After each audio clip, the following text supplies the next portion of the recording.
آپ سن رہے ہیں پاکستانی مورخ پروفیسر کے عزیز کی کتاب دی مرڈر آف ہسٹری یعنی تاریخ کا قتل، جس میں انہوں نے معاشرتی علوم مطالعہ پاکستان یا پاک اسٹڈی کا پوسٹ مارٹم کر کے اس جھوٹی تاریخ اور جھوٹی داستانوں کو بے نقاب کیا ہے جو نصابی کتابوں میں پڑھائی جا رہی ہیں۔ چلیے اب اگلا پارٹ شروع کرتے ہیں۔ چیپٹر 2 دا کلائمٹی آف ایررز، خطاؤں کی تباہی۔ میں نے نصابی کتابوں کا مطالعہ کیا تو میں نے ان میں موجود غلطیوں کی فہرست مرتب کی۔ ان غلطیوں کی تعداد 100 سے تجاوز کر گئی۔ غور و فکر کے بعد میں نے فیصلہ کیا کہ اپنے قارئین کے سامنے ایک سیدھی اور سادہ فہرست پیش نہ کروں۔ خالی تکرار شاید ذہن سازی کا ایک مؤثر ذریعہ ہو، لیکن اس سے اثر کم ہو جاتا ہے۔ صورتحال کی اہمیت اور سنگینی کو اجاگر کرنے کے لیے میں نے سنگین خلاف ورزیوں کو درج ذیل زمروں میں دوبارہ ترتیب دیا ہے۔ غلط تاریخیں۔ لاہور قرارداد 23 مارچ 1940 کو منظور ہوئی۔ پاکستان 14 اگست 1947 کو وجود میں آیا۔ مسلم لیگ کی بنیاد 1905 میں رکھی گئی۔ گول میل کانفرنسیں 1913 میں منعقد ہوئیں۔ اقبال نے اپنا الہ آباد خطاب 1931 میں دیا۔ نہرو رپورٹ 1926 میں پیش کی گئی۔ آل انڈیا مسلم لیگ کے قانون سازوں کا کنونشن 1949 میں دہلی میں منعقد ہوا۔ پاکستان کی ریاست 27 جون 1947 کو وجود میں آئی۔ سندھ صوبائی مسلم لیگ کانفرنس 1936 میں منعقد ہوئی۔ لکھنؤ معاہدہ 1910 میں طے پایا۔ یہ وہ تمام غلط تاریخیں ہیں۔ اب آتے ہیں غلط دعووں کی طرف۔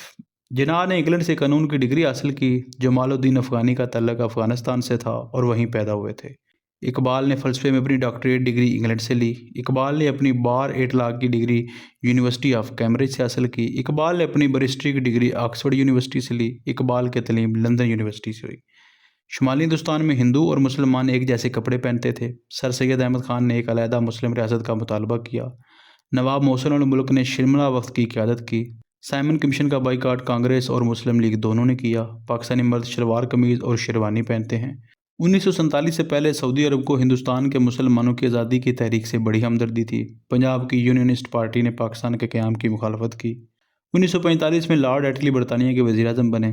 رحمت علی نے اقبال کی 1930 کی اسکیم کو پاکستان کا نام دیا۔ رحمت علی نے بیرسٹری کی ڈگری ڈبلن یونیورسٹی سے حاصل کی۔ رحمت علی ووکنگ میں دفن ہیں۔ رحمت علی کی اسکیم کو گول میز کانفرنس میں مسلم نمائندوں نے مسترد کر دیا تھا۔ 1971 کی پاک بھارت جنگ میں بھارتی افواج کو ہر محاذ پر شکست ہوئی۔ 1969 میں جنرل یحییٰ خان نے ملک کے لیے نیا آئین نافذ کیا۔ لاہور قرارداد کو 1946 میں دہلی میں آل انڈیا مسلم لیگ کے سالانہ اجلاس میں ترمیم کے ساتھ منظور کیا گیا۔ مولانا محمد علی نے آکسفورڈ یونیورسٹی سے انگریزی ادب میں اپنی اعزاز کی ڈگری حاصل کی۔ سر سید احمد خان نے 1869 سے 1878 تک 9 سال انگلینڈ میں گزارے۔ جناح کو ملک کے لوگوں نے پاکستان کا گورنر جنرل منتخب کیا۔ سر سید احمد خان نے علی گڑھ یونیورسٹی کی بنیاد رکھی۔ پاکستانی عوام ایوب خان سے اتنے خوش تھے کہ انہوں نے انہیں فوج میں اعلیٰ عہدہ دے دیا۔ ایس مونٹاگو کا عام طور پر نام مونٹیگو لکھا جاتا ہے اور کبھی کبھار انہیں لارڈ مونٹیگو کہا جاتا ہے۔ مولانا محمد علی نے جنوری 1929 میں آل انڈیا مسلم پارٹیز کانفرنس بلائی۔ لاہور کے ایسٹرن ٹائم کو ویسٹرن ٹائمز کہا گیا۔ رحمت علی کو ادیب اور صحافی کہا گیا۔ پنجابی کی کتاب دا کانفیڈنسری آف انڈیا کا ترجمہ وفاق ہند کے طور پر کیا گیا۔ فضل کریم خان درانی کو فرزند خان درانی کہا گیا۔ سیورے معاہدے کو ہمیشہ اردو میں معاہدہ سیورے کہا گیا۔ 1933 میں رحمت علی نے ہندوستان سے تمام مسلم اکثریتی علاقوں کی نمائندگی کا مطالبہ کیا۔ 1946 میں مسلم لیگ کے قانون سازوں کا کنونشن تمام مسلم قانون سازوں کا اجلاس کہا گیا۔ میاں فضل حسین گول میز کانفرنس کے رکن تھے۔ غلط اور جانبدارانہ دعوے۔ 1965 کی پاک بھارت جنگ میں پاکستان کے ہاتھوں فیصلہ کن شکست کے بعد بھارت نے امن کی درخواست کی۔ 1947 میں ہندوؤں اور سکھوں نے مسلمانوں کا قتل عام کیا۔ پاکستان میں ہونے والے اسی طرح کے فسادات کا کوئی ذکر نہیں۔ اردو پورے جنوبی ایشیا کی بولی جانے والی زبان تھی۔ اردو واحد زبان تھی جو آج بھی پشاور سے رسیا کماری تک بولی اور سمجھی جاتی ہے۔ اردو کی ایک خاص خصوصیت یہ ہے کہ اس میں شامل ہونے والی دوسری زبانوں کے الفاظ اجنبی محسوس نہیں ہوتے، بلکہ ایسا لگتا ہے جیسے وہ ہمیشہ سے اردو کے الفاظ ہوں۔ اردو پورے ملک میں سمجھی جاتی ہے۔ در حقیقت یہ بر صغیر کی مشترکہ زبان تھی جو شاید آج بھارت میں اسی حیثیت سے کام کر رہی ہے۔ بھارت غیر مسلموں کا ملک ہے۔ لیاقت علی خان کو قوم نے قائد ملت کا لقب دیا۔ برطانویوں نے چالاکی اور دھوکہ دہی سے ہندوستان پر قبضہ کیا۔ الجھے ہوئے اور الجھانے والے دعوے۔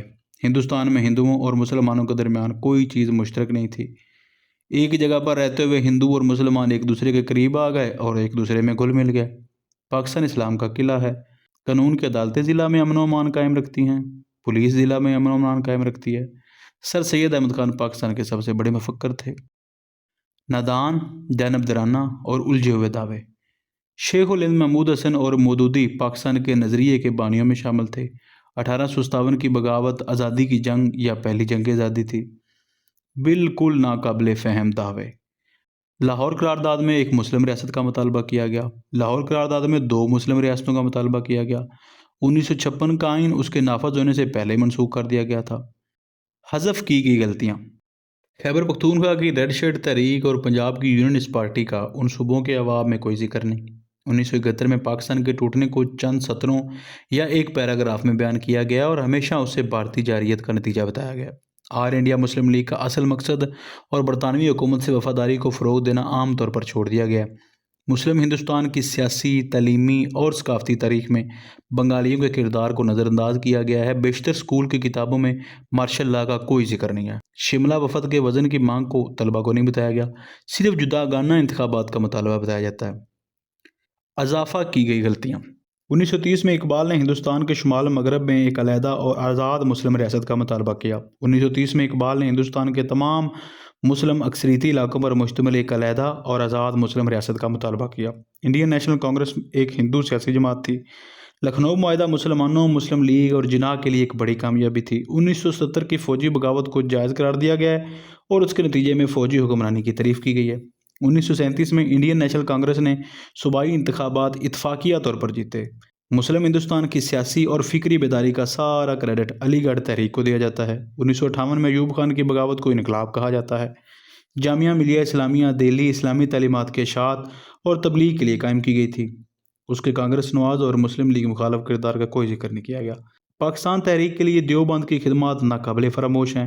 علی گڑھ تحریک نے مسلمانوں کو اقتصادی طور پر خوشحال بنا دیا۔ چیپٹر 2 کا اب اگلا حصہ شروع ہوتا ہے، اصلاحات، دی کریکشنز۔ غلطیوں کی یہ 8 اقسام ہماری آنکھیں کھولتی ہیں کہ تاریخ کو مختلف طریقوں سے کس طرح مسخ، آلودہ، غلط استعمال اور پامال کیا گیا۔ مقصد کو حاصل کرنے کے لیے ہر تباہ کن طریقے کا استعمال کیا گیا۔ واضح جھوٹ ہیں، ایسی باتیں ہیں جو حقیقت یا واقعات میں سرے سے موجود ہی نہیں۔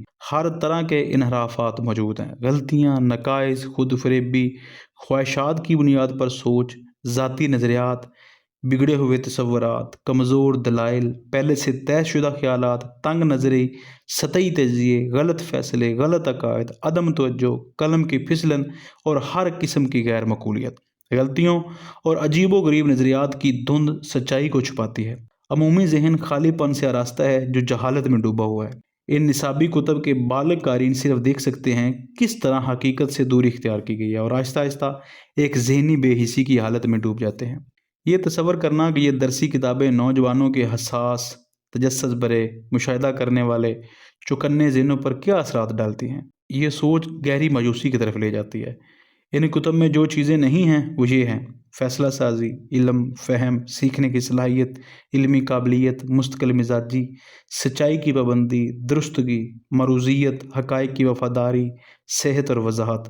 مختصراً ہر وہ خصوصیت جو کسی نصابی کتاب میں ہونی چاہیے وہ ان سلیبس کی کتابوں میں ناپید ہے۔ اگر ان کو بہتر بنانے، درست کرنے اور مفید بنانے کی کوئی کوشش کرنی ہو تو ان کو مکمل طور پر نئے سرے سے ترتیب دینا ہوگا۔ کسی بھی اصلاحی اقدام کو منصوبہ بندی کرنے سے پہلے ہمیں ان غلطیوں کا جائزہ لینا ہوگا جن کی وجہ سے یہ بھٹک چکی ہیں، اور یہ جاننا ہوگا کہ انہوں نے اپنے سفر میں کن درست راستوں کو چھوڑ دیا جو انہیں تباہی کی طرف لے گئے۔ آخری باب میں ہر نصابی کتاب کی وضاحت کرتے ہوئے میں نے ہر کتاب میں موجود غلطیوں کو درج کیا اور بعض معاملات میں ان کی اصلاح بھی کی، لیکن کچھ ایسی غلطیاں ہیں جو اتنی بار دہرائی گئی ہیں کہ اگر میں ہر موقع پر انہیں درست کرنے کی کوشش کرتا تو قارئین کی بیزاری کے سبب خود کو بار بار دہرا رہا ہوتا۔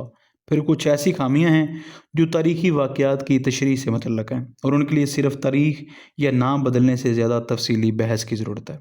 میں نے یہ باب اس لیے لکھا تاکہ ریکارڈ درست کیا جا سکے۔ پہلے باب کی تقریبی تنقید کا توازن اس باب کی تعمیری اصلاح سے کیا جا سکے۔ میں نے سب سے زیادہ نمایاں اور سنگین غلطیوں کا انتخاب کیا اور 2 کام کیے: غلطی کی پیمائش اور مضمرات کی وضاحت، اور درست معلومات فراہم کی۔ بعض جگہوں پر میں نے تفصیلات میں اس لیے وضاحت کی ہے کیونکہ ان کے بغیر کتاب میں کیے گئے دعووں کی شدت کا اندازہ نہیں ہو سکتا۔ بعض دیگر جگہوں پر میں نے مختصر طور پر درست معلومات فراہم کی ہیں تاکہ ان کا کتاب میں دی گئی معلومات سے موازنہ کیا جا سکے، اور کچھ جگہوں پر میں نے صرف کتاب کے دلائل کی مختصر تردید کی ہے۔ میں نے ان کتابوں سے ایک تکنیک مستعار لی ہے: تکرار، لیکن ایک مختلف مقصد کے ساتھ۔ میں اپنے قارئین کی دماغی صفائی نہیں کرنا چاہتا، بلکہ اپنے تبصروں کو جتنا ممکن ہو واضح بنانا چاہتا ہوں۔ میں کوئی ایسا راستہ کھلا نہیں چھوڑنا چاہتا جس سے کوئی غلط فہمی یا بدگمانی پیدا ہو۔ لہٰذا کچھ اصلاحات جو باب اول میں نشان زدہ کی گئی ہیں یہاں دوبارہ دہرائی یا وضاحت کی گئی ہیں۔ میں اپنے قارئین سے درخواست کرتا ہوں کہ وضاحت کے مفاد میں اس تکرار کو برداشت کریں۔ آگے آنے والے مواد میں نے یکساں طریقہ اختیار کیا ہے۔ ہر سیکشن میں پہلا پیراگراف نصابی کتابوں میں شائع شدہ مواد کا براہ راست حوالہ یا لفظی خلاصہ فراہم کرتا ہے۔ اس کے بعد آنے والے پیراگراف میری اصلاحات اور تبصرے پر مشتمل ہیں۔ 1857 کے واقعات۔ نصابی کتابوں میں ان واقعات کے متعلق 3 چیزیں درج ہیں۔ یہ جنگ آزادی تھی، یہ پہلی جنگ آزادی تھی، یہ مسلمانوں کی آخری جنگ آزادی تھی۔ اب آتے ہیں حقیقت کی طرف۔ بغاوت یا تحریک کی نوعیت کو سمجھنے کے لیے ہمیں مختصراً 1759 سے 1857 تک کے سالوں کا جائزہ لینا ہوگا۔ شاہ عالم دوم 1759 میں مغل تخت پر بیٹھے۔ اودھ کے نواب وزیر شجاع الدولہ کی بے وفا اور خود غرض پالیسی سے مایوس ہو کر مغل بادشاہ نے اپنی خود مختاری دوبارہ حاصل کرنے کے لیے ایسٹ انڈیا کمپنی سے مدد کی درخواست کی۔ ان کے خطوط جو برطانویوں کو لکھے گئے وہ تکلیف دہ پڑھائی ہیں۔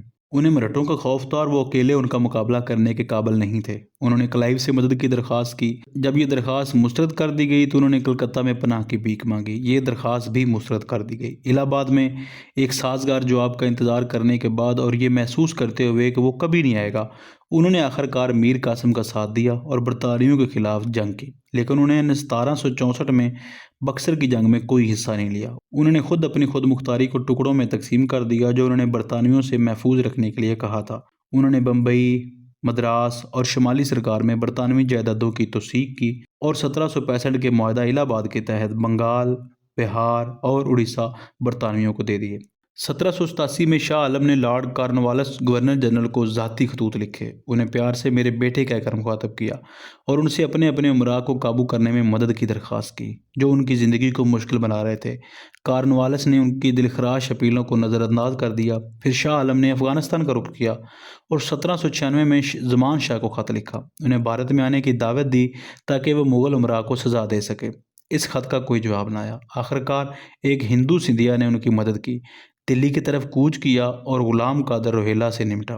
نئے گورنر جنرل لارڈ ویلزلی نے مغل سلطنت کی کمزوری کو بھانپتے ہوئے اسے اس کی جگہ پر رکھنے کا فیصلہ کیا۔ انہوں نے جنرل لیگ کو 1803 میں شمال کو فتح کرنے کا حکم دیا۔ سندھیا کو شکست دی گئی اور شاہ عالم کو برطانوی کنٹرول میں لایا گیا۔ مغل بادشاہ نے اپنی آخری زندگی برطانوی پینشنر کے طور پر دہلی میں گزاری، جہاں وہ 19 نومبر 1806 کو فوت ہوئے۔